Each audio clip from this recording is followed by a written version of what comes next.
ہمارے پاس جو مرد حضرات اور عورتیں ہیں جو ماں باپ بن چکے ہیں، کان کھول کے ایک بات اچھا سن لو، تمہاری اولاد تمہاری کوئی پراپرٹی یا جاگیر نہیں ہے، جو چاہے کر لو۔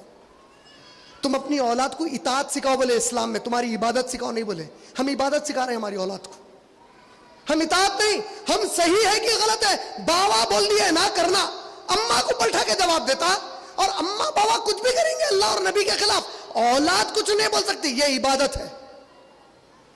اسلام عبادت نہیں سکھایا ماں باپ کی، اسلام اطاعت سکھایا۔ اور ماں باپ کان کھول کے سن لیں، یہ جو اولاد تمہارے پاس پیدا ہوئی نا، معصوم معصوم بچے تمہارے گھروں میں جو پھر رہے پھول جیسے بچے، یہ تمہاری یا تمہارے باپ کی یا میرے باپ کی جاگیر نہیں ہے۔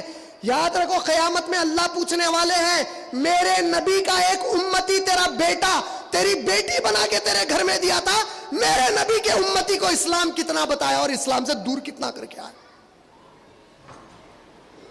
ارے ان لوگوں سے پوچھو جس کو اولاد نہیں ہوتی کہ کتنا تڑپتے ہیں اولاد کے لیے، تم کو اولاد ہو گئی تو تم خود اولاد کو دور کر رہے ہیں، یہ مائیں کیسی ہو گئی بھائی؟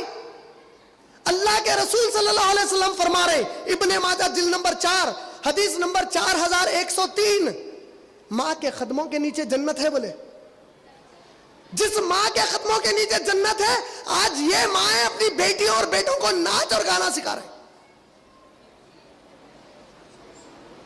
یہ کون سے ماں باپ آ گئے بھائی؟ یہ کون سا مسلمان گھرانہ ہو گیا بھائی ہمارا؟